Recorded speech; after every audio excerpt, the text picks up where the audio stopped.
जेरा और मंच सजावेला, दोपहरिए से भीड़ जुटावेला,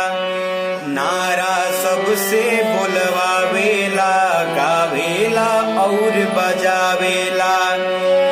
खुद करे या करावे जय जयकार, खुद करे या करावे जय जयकार, कला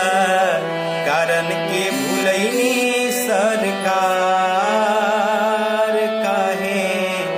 कलाकार के भुलैनी सरकार, आज पूछेला सभे कलाकार,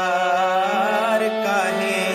हमनी के भुलैनी सरकार। जेरा और मंच सजावेला, दोपहरिए से भीड़ जुटावेला, नारा सबसे बुलवावेला, गावेला और बजा